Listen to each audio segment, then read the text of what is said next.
Welcome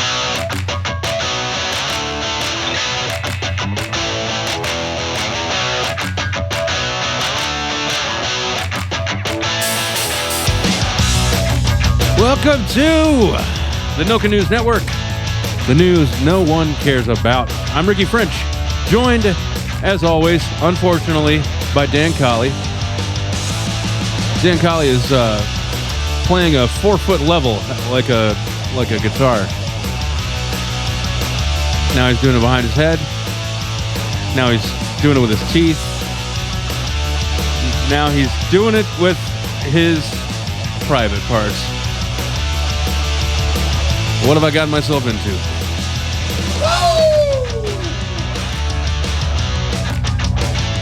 That was a mental image I didn't exactly need. I'm never going to be able to use that level again. Well, I was trying to make sure it was straight for you from now on. I heard, it's not straight. Man. I was calibrating it. To technical term. Oh. You know, I think that's the first episode I didn't do a rundown of what we have coming up in the first segment because I was too busy humping the level. You know what? It doesn't matter because I hope you like animal stories. This entire first segment is animal stories. The first segment is what I'd like to. I'm gonna go ahead and call it the Dr. Doolittle's Wet Dream. It's all about animals, man. Another horrifying mental image. Thank you for that. Which one? The Eddie Murphy version? It doesn't matter. Let's stop elaborating on it, please. Check. This story is out of the great state of Ohio, right here in the great state of Ohio, out of Cincinnati. Police in the Price Hill suburb of Cincinnati have been on the search for furry fugitives after multiple calls of monkeys on the loose came into dispatch. Okay, sounds about right. Good job, 513, represent. 4 hours, I was just shook, because that's not something that you see every day, said Sammy Trin. Trin said she saw at least 5 monkeys across from her home near St. Joseph's Cemetery on West 8th Street. That's why we instantly pulled out cameras, because it doesn't even sound believable, Lucky Griffith said. Lucky? Yes. Okay. Well, Griffith and Trin recorded a video of what they saw. They said the video was recorded at about 10 p.m. Wednesday, and it's grainy, unfortunately. Well, yeah, because it's 10 p.m. and there's no light in the cemetery. Yeah. Exactly. Trin said the video shows 3 monkeys in a tree, but there are 2 more on the ground that can't be seen in the video. Another woman also said she saw one of the monkeys. I was right here, and it was standing over by the garbage can, the woman said. Its arms were real long, like hanging down, and its arms were real skinny. That monkey needs to do some upper body days. Yeah, curls and so on. It's all doing leg day. The Cincinnati Zoo said none of their monkeys were missing, so it didn't come from there. Where in the hell did the monkeys come from then?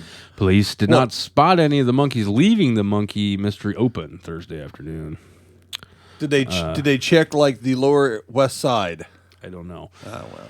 One monkey said she came out to get her cat and took pictures. You said one monkey came out. One woman said... Oh, okay. All right. I was like, what the hell? It's a whole different story now. Well, this monkey, they lives in the neighborhood. They're familiar with her. Oh, I see. Okay. Makes sense.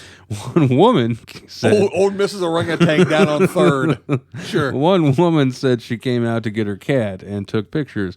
I thought the monkeys was gone. I started making jokes showing my mom.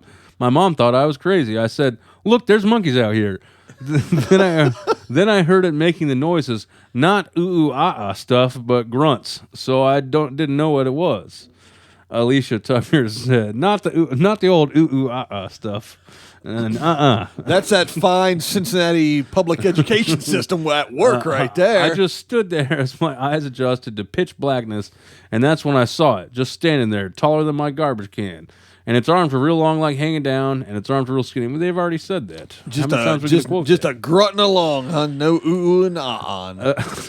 Officials with the Cincinnati Zoo say if monkeys are in fact on the loose, They didn't come from the zoo. We already covered that too. This story is very poorly written. Well, that's lot of things. Cincinnati public education right there. We have received lots of inquiries and want to make sure people know that all primates being cared for at the Cincinnati Zoo are here and never left.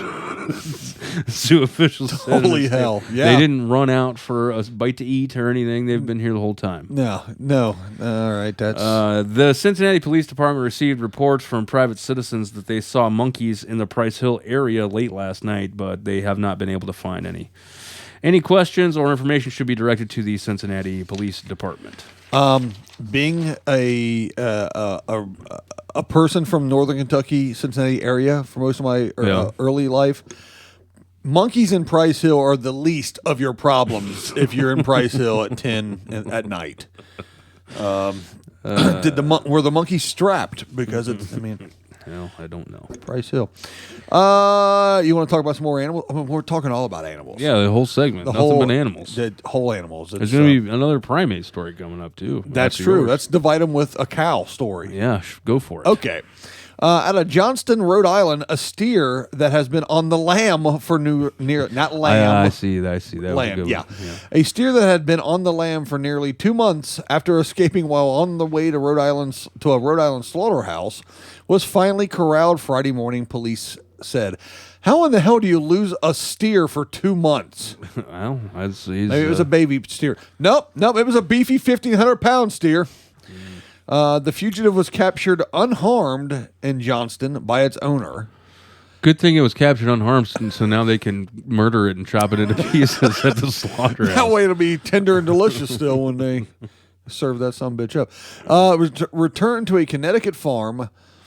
The Johnston Police Chief Joseph Raza told WLNE-TV the steer took off February 4th when a wholesaler lost control of it outside of Rhode Island beef and veal. Oh man, this thing had a twinkle in its eye. It wasn't ready to go. It probably had like a lockpick hidden up its hoof like Houdini.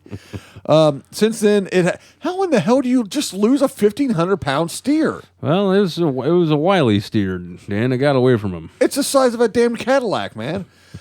Since then, it had been spotted a number of times, including by a startled Uber driver who reported seeing it during an early morning run to pick up a passenger as he was waiting for a traffic light to change. Raza previously said he just wanted to make sure the animal was kept in wooded areas where it could not endanger drivers, and said Friday he's relieved that it had been captured without anyone getting hurt except, well, the steer is screwed. Yeah, I'm sure it's not a happy ending for the steer. Sounds like the most delicious looking fugitive since Harrison Ford. You have an unhealthy attachment to Harrison Ford, I think. Some have said so. Good thing I stopped having kids. It wasn't a good ending for this baboon in Cape Town, South Africa either, unfortunately. Yep, another primate story. There you go. He told you it was coming, folks. As in any good film noir, the end has come quickly for a notorious South African baboon, which went on a vicious crime spree that pushed things just a little bit too far. I was about to ask, what the hell did a film noir and a baboon have in common? Did the baboon steal the Maltese Falcon? Sorry there, she. The alpha male monkey found himself on the wanted list last year after he moved into the scenic Cape Town suburb of Smitswinkle Bay, following a stint along a tourist magnet road. That sounds like a lovely area. Yeah, it's Smitswinkle Bay. It's beautiful. Sounds like some shit that they made up for Lord of the Rings. There, he terrorized residents with more than 40 raids for food and trash bins, lawns and porches, and sometimes entering homes while people were inside. He didn't give a rat's ass, did he? He just kicked the door open, walk in, look at you. This baboon... give you the baboon finger, go get him a sandwich, come on out, take off. He was good. In desperation, locals fortified their homes with, quote, baboon-proof measures, all in vain. Okay. Which I don't even know what that entails. I'm about to say, please tell me the story has baboon-proofing tips. No, we'll have to look that up later. Oh, man. But it was when the baboons started forming a gang that the authorities realized things were getting out of hand. Okay. In recent weeks, a splinter group of females and juveniles Hell, dude, a sleeper cell? has started following the baboon, placing themselves in danger, and the boss on What the hell is this Thursday- baboon, Fagin? Is this Oliver Twist? The boss on Thursday had to be humanely euthanized. The city of boss. Cape The Town. baboons are like, hey, over there, it's the boss over there. They're going to catch me if we're not careful here in Cape Town. I don't know why they have bad Chicago gangster accents. I don't know either. Let's see. Cape Town, South Africa is more like dumb British. Yeah. Hello. I guess. I don't know. Hello. I don't think it's quite like We that. like to surf. I think it's more. We like Diane Wood. It's not like a Cockney accent because those people's families couldn't afford to move to South Africa. Oh, well, I don't know, man. All I know is Diane Wood. And I won't be doing that. The conservation group Cape Nature supported the removal of this baboon and issued the permit, the city of Cape Town said in a statement. How do they issue the permit? They're just an advocacy group. Right? I don't know, man. I don't know how it works in Cape Town, South Africa. What do you mean? You mean you weren't there last week vacationing? No, I wasn't. The city can confirm that independent veterinarian assisted with the procedure. It said, coyly casting a veil over details of the baboon's demise. I'm gonna say they rubbed him out. Concrete They shoes. put a hit out on Mr. Baboon. They don't take kindly to organized crime there in Cape Town. No, that. I'm sorry, Mr. Baboon. That sounded like that sucked. But having a baboon run a crime ring in your neighborhood is probably metal as hell.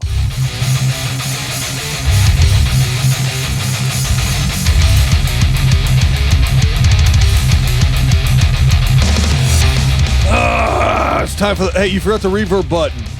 The hell? All right, there we go. It's time for the metal news, Ricky.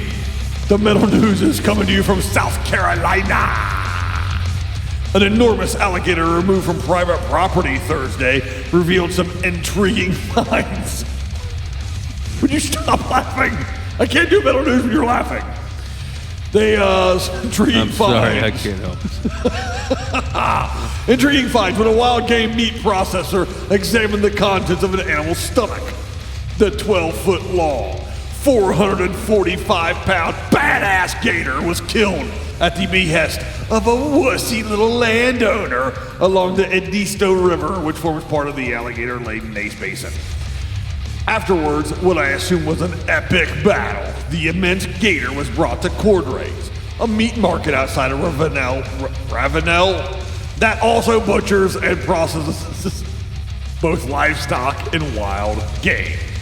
What they found were stark reminders that alligators are killing machines, often indiscriminate ones at that.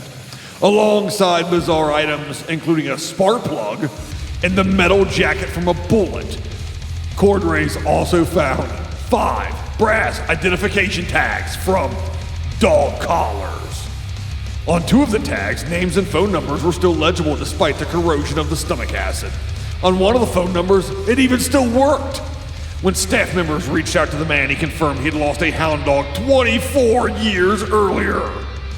Well, I guess that's the end of that hound dog.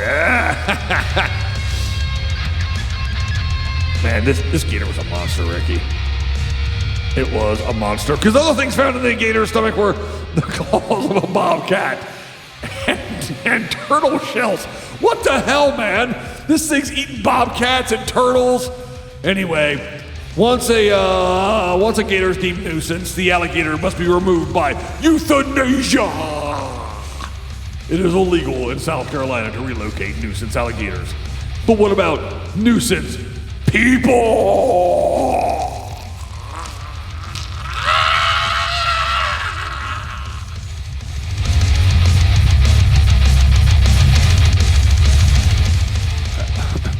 I'm just going to say off the top, it's not your best work, Dan, but we're not going to do it again. We'll just leave it like that.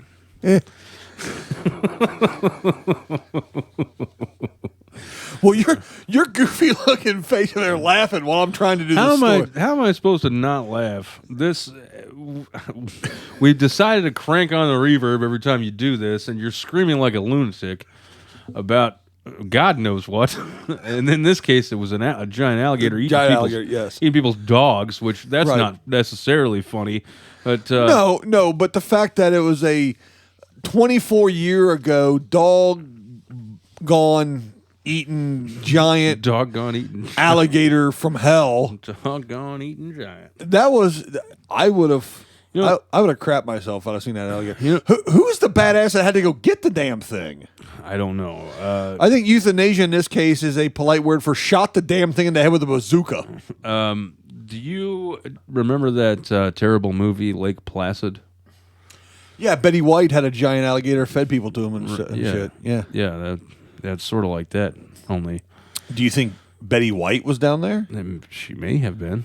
Betty White's a national treasure. I'm not saying she's not. All right, one last animal story here in the first segment, and then Did you like how I named that one Later Gator? yeah, That was good, right? Yeah. Let's see. An invasive giant African snail species has been found in luggage at JFK Airport. It's probably less threatening than a 12-foot alligator. Probably a little bit.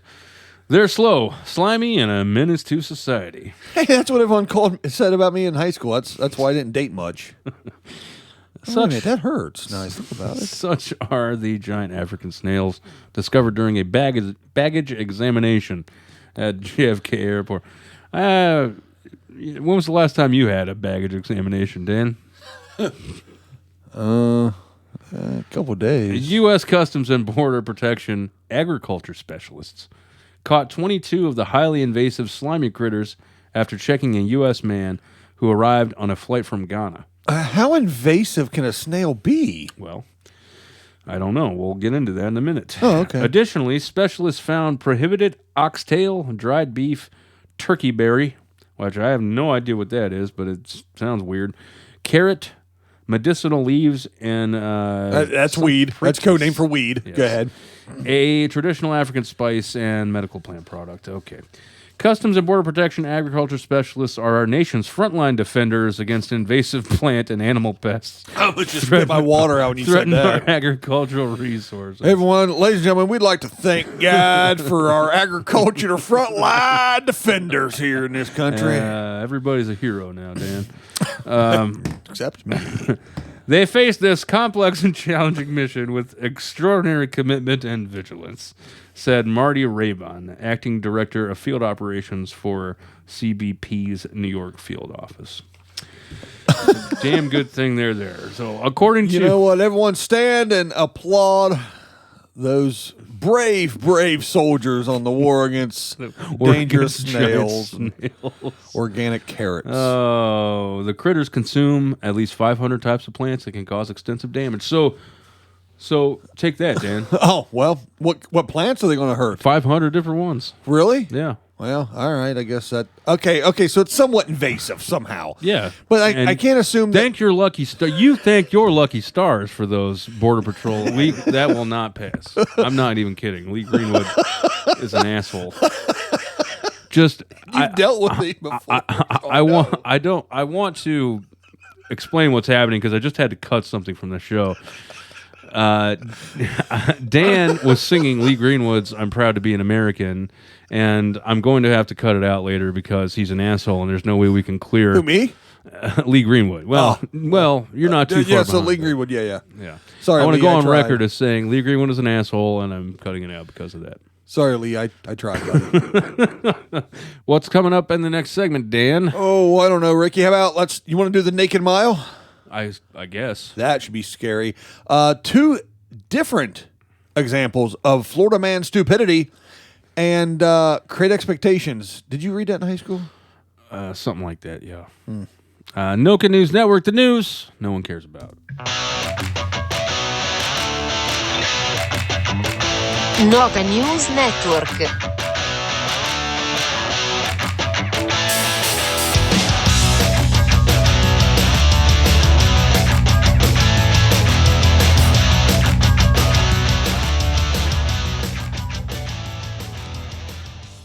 That's a pretty sweet looking shirt you got there, Dan. Well, thank you, Mr. French. It does say No Cut News Network on it. It does. Yeah. Just like the hoodie I have on. Well, it's because we both got them at the nocanews.store store. Yep, the nocanews.store. I'm proud of you for saying the right website at least. Well, I wrote it down finally. That's good. After 5 weeks. But I hate saying .store. Can we call it the .store market? I suppose if you want to be highfalutin about it. I don't know how falutin I would be, but anyway, the nocanews.store location on the internet is your one-stop shop for all the Noca News merchandise, because I don't think anyone else sells it. No, that would be a bad idea if they did, because they wouldn't make anything off. Sue you. Anyway, guys, check us out at nocanews.store and buy some swag. Dan, you two-timing SOB, you've got another podcast, don't you? Yeah. Well, yes, I do. But you know what? I've always loved you. Uh-huh. Go ahead. Tell me about your other podcast. All right. The other podcast is called... Who is it? It's called Give Me Back My Action Movies, and I do it with Charlie. Oh.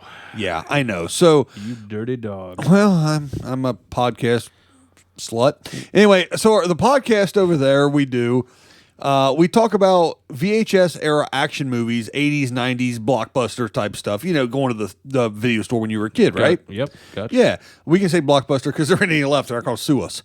So go over and check it out. It is Give Me Back My Action Movies, the podcast. We're on all the major platforms, and the Facebook group is really where the conversation's going. So join the group, listen to the podcast, get in the conversations with us, and have a good time.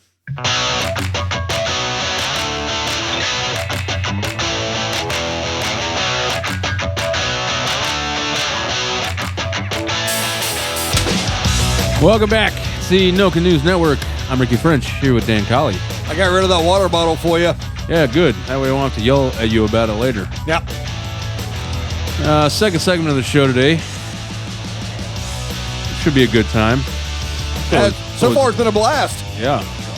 All those animal stories. That's part of one of my favorite things that we get into is the animal stories every week. We try to include some of those. There's usually at least a couple. One or two. Yeah. Yeah. There's been some. Maybe it is indicative of the world we live in now that all the animals are starting to lose their damn minds too. It might very well be. You want to talk about someone else that's lost their mind? Well, yeah. Let's get into that. All right. Let's take a journey to as I like to refer to as East Florida, and that is the Australia-Tasmania region region of the world. Okay, so New Zealand is over there. New Zealand. That whole area. Yeah, the whole area. Gotcha. All of them. Gotcha. Yeah. A former, remember that word, it's important here. All right. A former Instagram glamour model threatened to blow up a plane from Melbourne to Auckland. Wait a minute. You can't get fired from being an Instagram No, glamour model, so why is she... People just finally don't give a shit about you anymore. Yeah, well, anyway, she was going to blow up a plane because she wanted a glass of wine, Ricky. Of course she did. Hannah Lee It's probably Pearson. 10 in the morning also. Go ahead. Probably. Hannah Lee Pearson, 31, was charged over the dramatic mid-flight disturbance on an Air New Zealand flight on November 7 of last year. So a couple months out, but you know, it's Australia, folks. We just now get these news stories. Yeah. Pearson admitted a charge of disorderly behavior and one of disruptive conduct towards a crew member when she appeared in the Christchurch District Court today. There were 72 other passengers on board this flight. Who cares how many were? After a crew began serving food and beverage, she requested a glass of wine. But when the crew told her that her ticket did not cover wine and that she would have to buy one from the menu, she began abusing a member of the flight crew. This is what she said, Ricky. Oh, yeah, I'm sure this is great. Oi, hey, oi. That's pretty good. I don't give a fuck. Give me a fucking wine. She yelled at the top. Can we not do the accent, please? Yeah, I guess.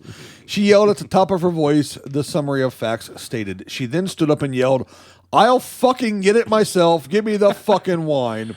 And called a attendant a biatch. She sounds like a real winner, this lady. Yeah. She She eventually she tried to leave her seat to go get the wine herself. The crew said to hell with that, and they basically pushed her into an empty chair and strapped her down with extra seatbelts. Several times she yelled, "Get me a fucking wine or I'll blow up the plane."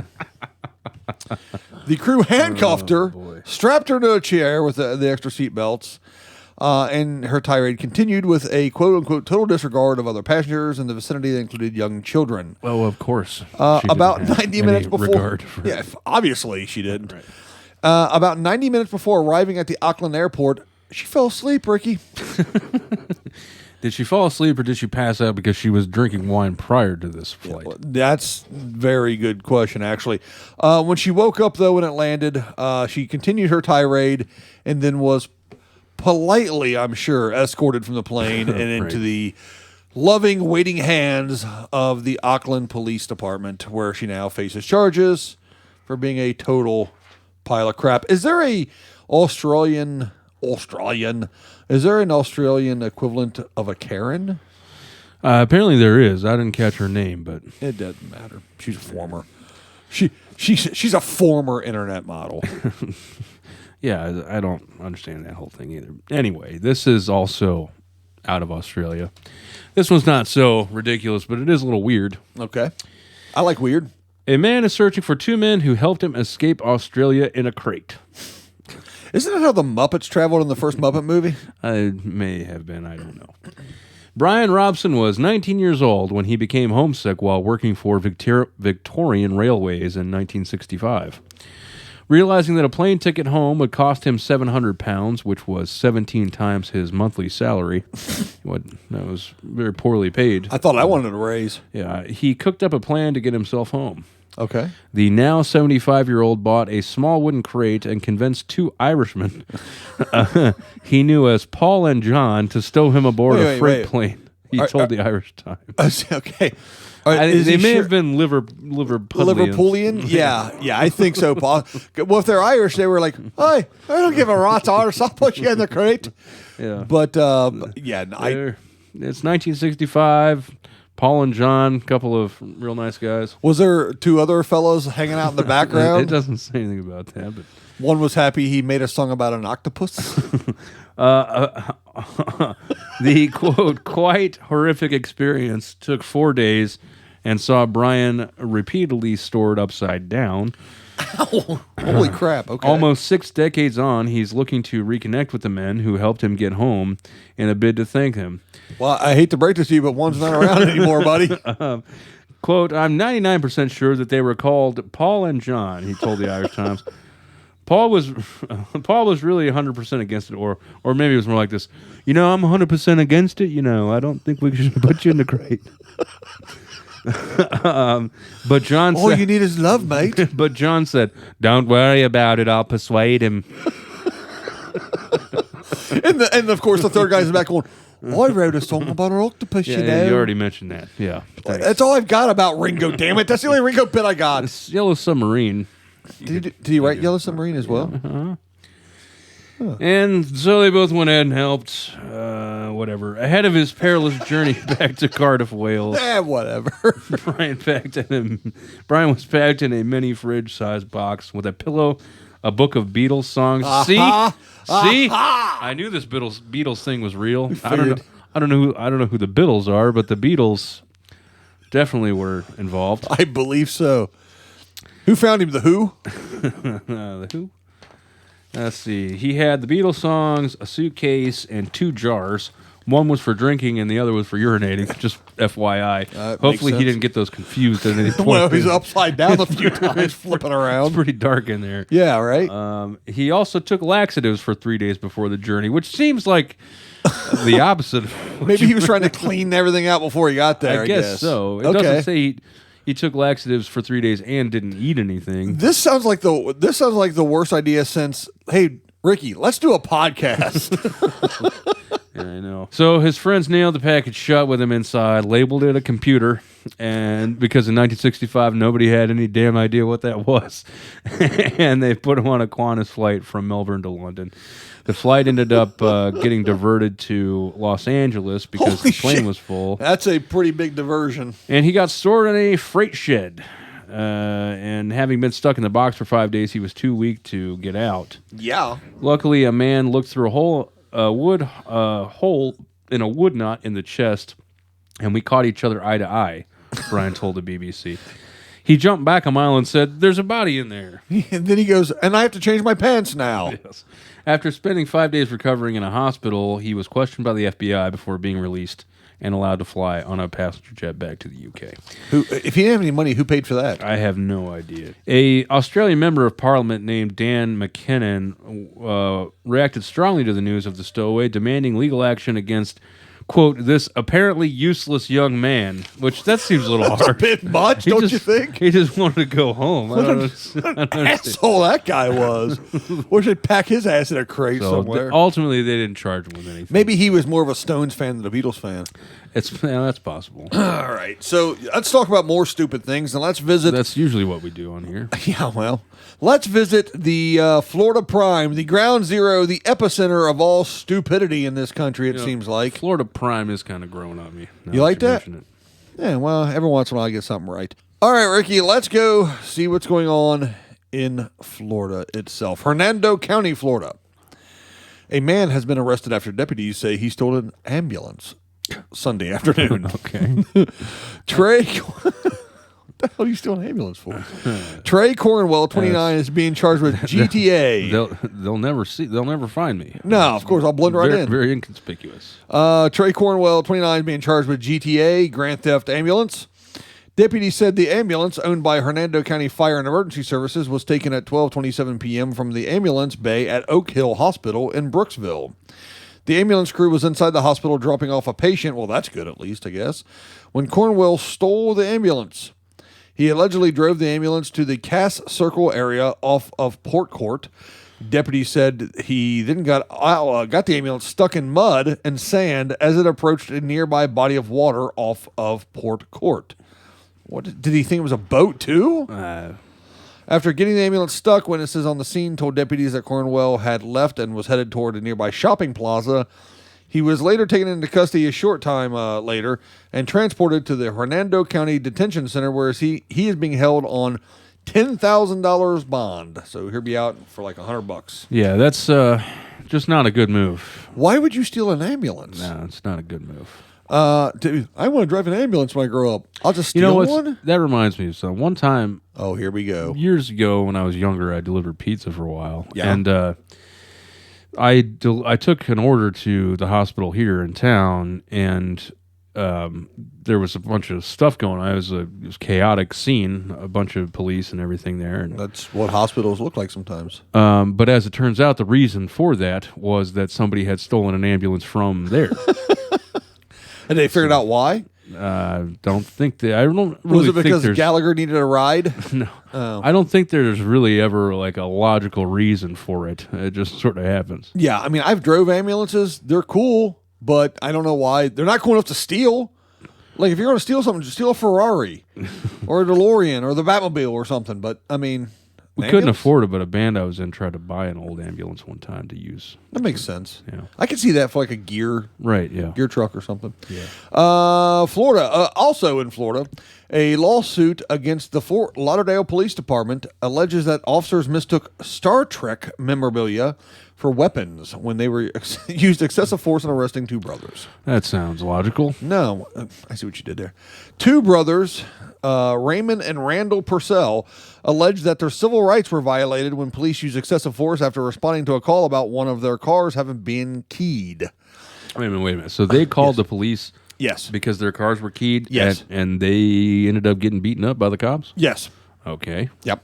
When officers Stephen Pohorence, Pohorence, I think. Pohorence, is what it looks is. like it, yeah. Who cares? Yeah. Anyway. And Alexander Paul arrived.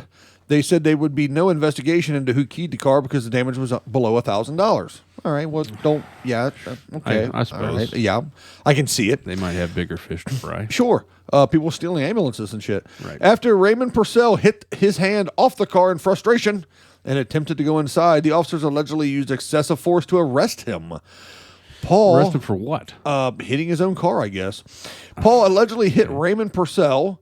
So Officer Paul allegedly hit Raymond Purcell, who was 62 years old and disabled, with the butt of his gun. What? He pistol whipped this old feller, slammed him on the ground and pulled his arm so hard that it snapped, and then punched him in the face. Oh my God! With so much force it knocked Purcell or Raymond's acrylic partial dentures out of his mouth. You didn't even do anything. How dare you hit your own car? When Purcell attempted to help his brother, Pahorance knocked him down and put his foot on his face, leaving a cut near his eye. The officer said in the case they knew Raymond Purcell had guns and that they felt threatened with the weapons all over the wall, quote unquote. The deposition says. He wasn't even inside. No, he was outside, but he was going to go get those weapons, which turned out to be Star Trek memorabilia. So a Klingon batleth and maybe a phaser, I guess. A tribble. He's going to stick it up his. So the brothers are suing for $75,000. Ricky, here's the punchline. I hope they win. Pahorance, yeah, you can buy a lot of tribbles with that. Pahorance had been with the force for 4 years, so he's a 4-year vet at this point. He has been reviewed by the department's internal affairs unit for the use of force 79 times. So about 20 times a year, this guy goes out beating people up. Yeah. The department knocking the shit out of people for he's no like, good reason. well, it's March, time to beat the shit out of somebody. Like when your clock, spring forward, fall back, beat the shit out of somebody, beat the shit out of somebody. Yeah, it's like changing your smoke detector battery. Only with him, it happens way more frequently, apparently. Well, yeah, I mean, every couple months, of course. The department conducted an investigation and found both officers not guilty in 2019, but never submitted the findings to the Citizens Police Review Board. It's good to know those work. Pahorance is now on unpaid administrative leave, and he's also an asshole. Yeah, that's faux show. All right, this story is entirely unrelated to that one, thank goodness, because I really didn't want to hear any more about cops knocking people around for no reason. That made me so angry, I'm going to eat this microphone. Please don't. This is out of Stillwater, Minnesota. Police say a 10-year-old took his family's van to get Cheerios while his parents were asleep. Hey, man.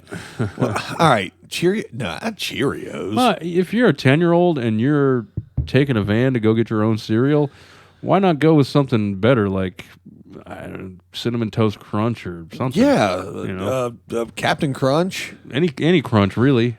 Any of the Crunches. Anything in the Crunch family of cereals would be good. Maybe a Pebbles of some sort? Something frosted, perhaps. All right, go ahead. A ambitious Stillwater boy got himself into a bit of trouble Sunday night after taking his family's van to pick up some cereal while his parents were still asleep. Or asleep, not still asleep. I don't know how long they were asleep. I don't know why I said still. Stillwater police said... Oh, that's why you said still. There we go. Gotcha. Said an officer was on a routine patrol at 9:38 p.m. Sunday. His parents knocked off early there Sunday. They were either old or really sleepy for some reason. When he was on patrol on Sunday when he saw a tan Chrysler minivan heading south on 2nd Street toward Mulberry Street. You know where that is. Of course. Stillwater. Down from 2nd Street, yeah. The officer turned to drive past the van after seeing it stop in the middle of the street and saw a 10-year-old boy sitting in the driver's seat. The officer turned around and activated the squad's emergency lights, but the van continued southbound, blowing through a stop sign before turning right onto Chestnut Street and then right onto 3rd Street. I don't need all the details. Well, you want to know he went down Chestnut and 3rd, not down Chestnut down to 4th or 5th, because that would make no sense. He'd cut over to Johnson. You know what I mean? Yeah. The van then rapidly accelerated, going around 50 miles an hour, according to the officer, who discontinued the pursuit for safety reasons but continued tracking the van. Eventually, the van went through an intersection in reverse and went up an embankment into the front yard of a residence on 3rd Street. The officer then pulled in front of the van and blocked with his car. He cop told the boy to unlock the van and promptly placed him in the backseat of his squad car. That's when the boy told the officer his dad wanted him to have cereal before going to school in the morning. So he sent the boy to buy Cheerios at the store. The officer, thinking it was unusual, asked the boy if his father was intoxicated, and his boy confirmed that was the case. Oh, that's why they were asleep that early, because they were passed out. Yeah, it's Father of the Year here. Well, why don't you take the van down to the store and buy your own damn Cheerios? When I get home, I'll tell my oldest to go down to the store for me and get me a 60. Give me a 6-pack, kid. I'm hammered. If you want cereal, go get it your damn self. I know. What the hell? So I've this kid. You want that PB&J, kid? Get on it. He's got to fend for himself, this kid. Well, he's probably better off by himself, it sounds like. Yeah, sounds like it. Last story of the seg. Let's talk about... Oh, hey, Phoenix. You know what that is? Oh, yes. West Florida. I think everything's turning into Florida around here. Yeah, tell me about it. The Florida looks like Florida. Look at all them stories. A man was arrested Wednesday morning after running naked on Interstate 10 in Phoenix. Okay. The Arizona Department of Public Safety said troopers received a call of 2 tractor-trailer rigs colliding on I-10 near Broadway Road. You know. Yes. Yes. Probably. DPS, which would be the Department of Public Safety, said a man wearing one sock, boxers, and a T-shirt jumped from the moving semi and ran... Why the one sock? Well, you didn't have time to put the other one on. He jumped from the moving semi and ran down the shoulder while taking his clothes off. Good thing he jumped off a semi and didn't have a semi. And then he walked out into traffic. He might have had a semi. I don't know. The trooper who responded was able to catch up with the man who took him into custody. Yeah, because he's running with one sock on and his bits just hanging all over the place. Yeah. And that's dangerous in Phoenix. You're going to get a bad sunburn. Or a rattlesnake bite. Yeah. DPS says suspect told the trooper that he had hitchhiked a ride on the semi. And unbeknownst to the driver. On the what? I stand by what I said. DPS says the suspect pounded on the semi's driver's back window to tell him he wanted off the truck. And may have tried to get into the passenger compartment when he jumped off. So evidently some dude hitched a ride on the back of a semi-truck, jumped on the back where you connected up where the fifth wheel is, I guess. Right, yeah.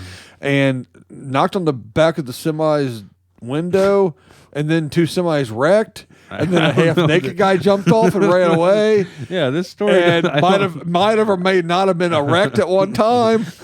Man, Arizona, Florida, you might want to step your shit up, Florida. Arizona's coming for that belt, baby. Arizona's getting nuts. Do not understand anything about what happened there, but that's why this is the news no one cares about, I guess. Someone cares about that crap. What's coming up in the last segment of the show, Dan? Dancing in the Flashlight, the paranormal news, and shots. Noka News Network, we're living up to the name. It's the news no one cares about.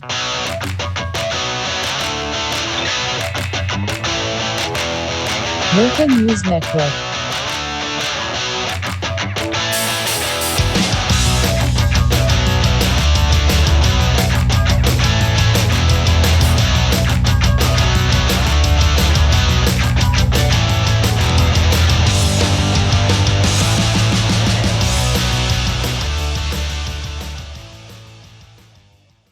You know, the only place on the entire internet to get Noka News merchandise is nokanews.store. I did know that, actually, yes. I did a Google search once. We see to it that nobody bootlegs our merchandise. You need to get the official merchandise from nokanews.store. Man, I want to go to a flea market and see if I can find some bootleg Noka gear. It's flying off the shelves. People are trying to make money on our intellectual property. So make sure that you go to nokanews.store for your officially licensed Noka News Network merchandise. Have you been drinking out of your Noka mug? How could you tell? Well, because you're over there being an idiot. That's usually my job. Because I'm rambling wildly and making accusations that aren't true. In no sense whatsoever, yes. Here's what you need to know. There's hoodies, T-shirts, face masks, tote bags, coffee mugs, all at nokanews.store. It's the place for Noka News merch. Well, let me go over there and check it out then, I guess. Drunkie. Are you into model trains? Well, I'm not, but if you are, I've got a great suggestion, and that's Scale Sound Systems. Scale Sound Systems offers aftermarket drop-in speaker systems, LED conversion kits, decoders, parts, and installation services for model trains. Scale Sound Systems is an authorized ESU, Soundtracks, and TCS dealer and offers the best-sounding HODCC speaker systems on the market. Find Scale Sound Systems on Facebook, visit YouTube for demonstration and installation videos, and visit them at scalesoundsystems.com to shop and for other great information. scalesoundsystems.com.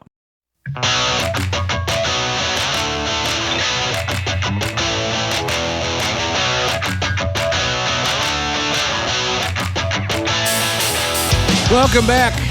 Snoken News Network, the news no one cares about. Last segment of the show. Here, I'm Ricky French. Dan Colley is joining me, as always. Until you find a replacement. Submit your resumes to Ricky French. I'm just kidding. You bastard!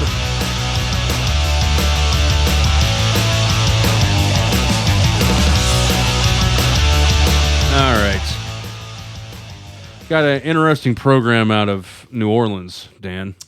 Okay. Go ahead, man. What do you got for me? The establishment known as the Dragon's Den and Crescent Healthcare will host a... Wait a minute, I'm sorry. The Dragon's Den and Crescent Healthcare? Yes, an establishment known as the Dragon's Den has combined their forces. Oh, I thought it was all in one, like a one-stop shop. Well, actually, I don't know that it isn't because it doesn't exactly say... like Sudsy Malone's. Yeah. It was a laundromat bar. Right. Instead of that, it's a laundromat in a health clinic. There you or go. No, I mean a bar in a health clinic. Well, it's something. And a laundromat. And a meth house. And a notary public.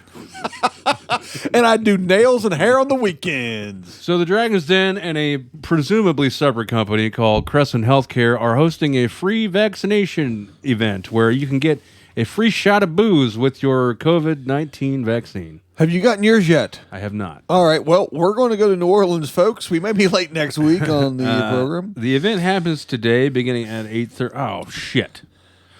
It was today. We missed it already. Well... it's actually it's not 8:30 Central Time yet, so we might. That's what I don't have my watch. What time? Let me grab my phone here. What time is it? Yeah, we're screwed.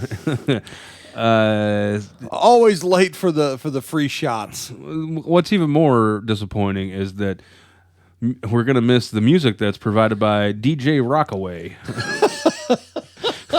spelled DJ RQ away. Of course it is. And the shot administered will be from Johnson & Johnson. Just so you know. That's a hell of a party right there. That's the one they're going with. That is a party. All right, Ricky, you want to talk about... okay, so this story, if you go to this store, you may need a shot, but it probably have penicillin. Okay. I think I might have an idea where this is headed. Yeah, unfortunately. So... the beef between a local exotic dance club and the city of San Antonio is heating up like never before. Heating up like never before. Come down to... What's the name Coming to the stage and heating up like never before. Exactly. Yeah. Play some White Snake over there. In the latest move by San Antonio authorities in their war against the local adult club, the San Antonio Police Department has taken a generator and water tank from XTC Cabaret on the north side of the city. Sounds like a classy establishment. The XTC Cabaret. Welcome to the XTC Cabaret stage. Welcome to XTC Cabaret. Exactly. I'm going to stop doing that creepy strip club DJ voice. I'm creeping myself out. All right, folks. A little behind the curtain here. Ricky and I used to... When we first started doing this type of stuff, we interned at a local classic rock station doing production work. You know, the voices needed to properly promote strip clubs are in Club C boobies, you know, that kind of thing. So we voluptuous ladies, that kind of stuff. Show your ticket stub, get it half price. You know, I vaguely remember a commercial spot we had to read that said something about this particular gentleman's club being golfer's 19th hole, which really sounded wildly inappropriate, if you ask me. So these were ridiculous, but the best was Wednesdays. We'd always get there, and our boss, the production director, was always in a foul mood because we hey, what's wrong? The whore's coming today. One particular club would always show up with the DJ who thought he was a radio guy and one of the featured dancers to record their own spots. We always knew that we'd miss them. We always try to get there afterwards and miss them. And we knew because there was always like glitter and daddy issues in the studio after we got there. So, oh Lord. And it smelled like whatever strippers smell, like baby powder and shame, whatever that smell is. The strippers smell like bad choices. Yeah, I would just hide it. Basically, there were these satellite production studios that were like the size of closets, and basically they were great though. Dan and I would just sort of hide in there and dub Home Depot commercials for a couple hours, and that would be the end of it. That would just play classic rock tunes as loud as we can get them because no one could hear anything. It was great. What the hell was I on this story? I don't know. Oh, okay. The move comes months after the businesses refused to follow restrictions set by the city in November and was cited again in March of 2021. These are COVID restrictions. Of course. So the XTC continued to welcome customers and operate as normal after city officials pulled its certificate of occupancy due to COVID-19 violations. What about its certificate of authenticity, Dan? Did they do anything with that? No, they said that's cool. Okay, good. Last November, the city cut off the city's power, or the club's power, due to the loss of the permit.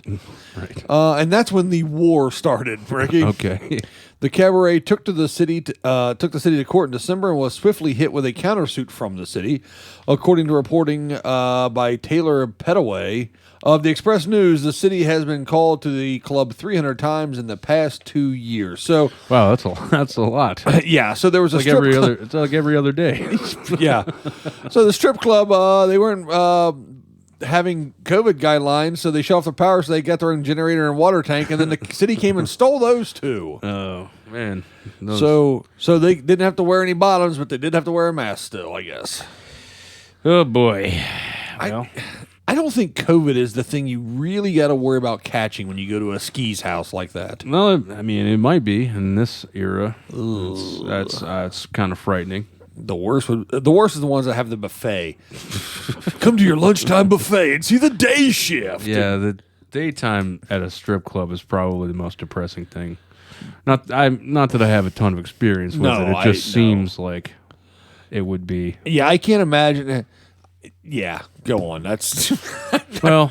I can't even make a joke about it. It's that bad. I can't explain why somebody would want to go to a strip club in the middle of the day. No, that's abnormal, dude. There are a lot of things that are unexplained and abnormal, and then there are other things that are paranormal.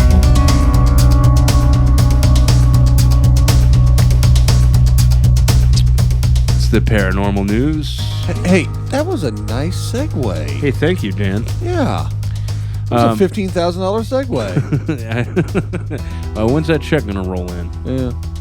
I'm going to touch on something that we talked about a episode or so ago about the government UAP task force, the Unidentified Aerial Phenomenon Task Force. Why'd they change it from UFO? Well, I don't know. The government has decided they need their own official name for it or whatever. So. Stupid government. There are new images that are being leaked from the UAP task force. That Pentagon program is part of a report that's due out in June, but ooh, just in time for my birthday. yeah, Thanks, government. We'll see whether it actually happens. Yeah. New images were gathered by that task force and obtained by investigative filmmaker Jeremy Corbell, who confirmed their authenticity. A paranormal podcast called Mystery Wire independently confirmed that the videos were prepared by the UAP task force. Several U.S. warships based in San Diego were repeatedly buzzed by unknown aerial intruders, and stories of strange encounters bubbled to the surface last summer, initially focused on the USS Kidd Navy destroyer. A month ago, more documentation surfaced in the form of ship logs, which confirmed that these aerial phenomenon were seen by crews aboard multiple warships in restricted waters off of Southern California. One video recorded in July 2019 by naval officers using night vision that shows what appear to be pyramid-shaped objects hovering 700 feet over the ship. It was taken on deployment from the USS Russell. Corbell said it shows what they described as vehicles. they made sure in this classified briefing, they made a great distinction that this is not something that we own either or a black project. This is something of a foreign military, and that these things are behaving in ways that we did not expect. A foreign military or an extraterrestrial nature. Sure, okay. It could be that foreign. Yeah, it's pretty foreign. And that they were, shaped non-aerodynamically. Yes. Corbell said, like pyramids. So there's more and more stuff coming out about this UFO investigation that the government's been doing. All right, so I'm being quiet and not cracking jokes because I find this actually quite fascinating. And I have to ask you though, if you were an intelligent species from another planet, and by all means, I'm a firm believer that there's got to be more intelligent species out there, just based on numbers alone, with the vastness of what space is.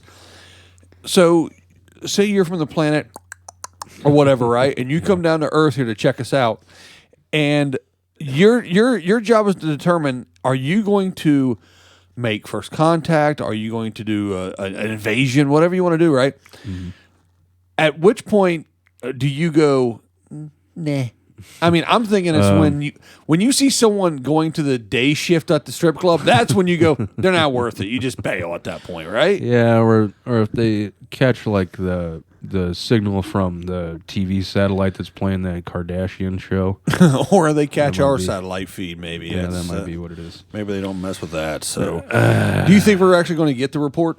I don't know, and if we do, it's probably going to be watered down. You know how these things work. Yeah, I'm just. It seems like there's something up, though. There's something brewing, and I don't know what it is. I'm not claiming that I know there's some kind of vast conspiracy. I'm just saying it's odd that these things are things official from the government keep coming out. The only thing that makes me more ticked off, watered down, is my drinks, man. Indeed. Let's talk about other horrible things. Like skinny jeans, Ricky. Okay. The world might finally be entering into the early stages of a new denim cycle.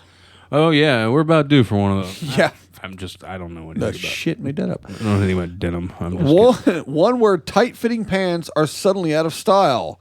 All of my pants are tight-fitting because, well, I'm fat. And instead, shoppers young and old are flocking to loose-hanging, wide leg and flare jeans, which may be more comfortable for me. According to the CEO of... Get yourself some flare jeans. So. Well, if I get straight legs, they flare because the thigh and the ankle are different sizes, man. You can look like the girls I went to middle school with.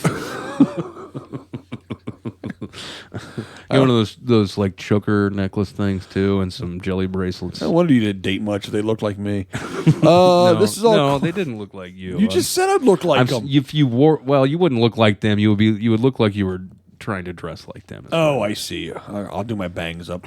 This is all according to the CEO of Levi's. It harkens back to the fashion trends, especially. I'm still not going to be into India unless you listen to Smashing Pumpkins records and smoke cigarettes and hide it from your parents. I do listen to Smashing Pumpkins. Levi Strauss and CEO Chip Berg told CNBC Thursday. Levi Strauss's CEO's name is Chip? Yep. Chip Berg? Chip Berg. Okay. This is not the first time we've seen this resonating with consumers. No, you saw it resonating with consumers in 1996. Exactly. Cycles do come and go, and I think the pandemic definitely played a contributing role into consumers looking for a more comfortable, more relaxing denim. Well, I think if it's based on what happened in the pandemic, the pants are going to be outlawed.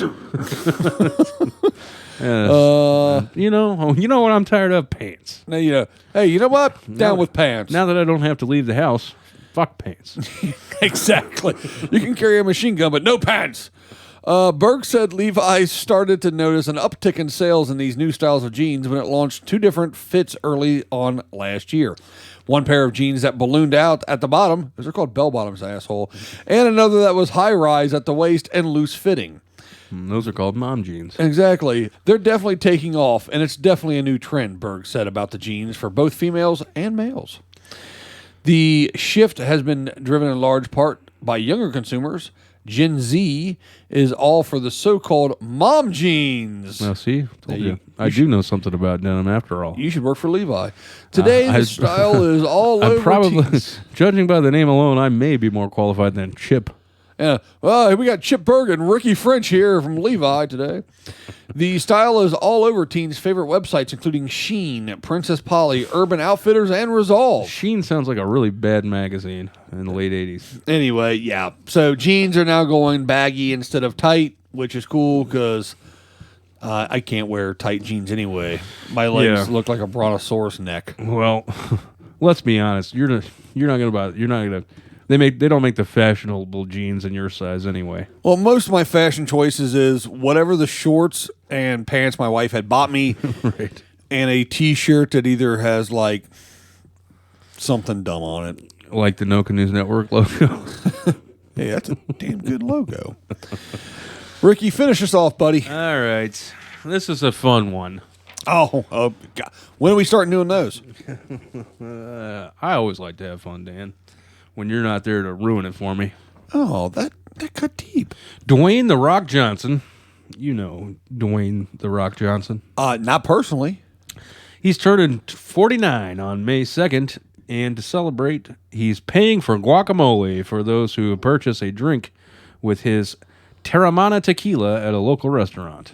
Why is he buying our gifts for his birthday? Because he's a nice guy, Dan. I do like guac, though. Yeah. Old guac on the rock? Yes. Nice. He says, I want to help get people safely back into our restaurants, bars, and hotels, The Rock said. See, I told you he's a nice guy. Yeah. This is an industry close to my heart and one who normally gives all of us so much support year-round. You know what's close to his heart? About 300 pounds of muscle. You're right.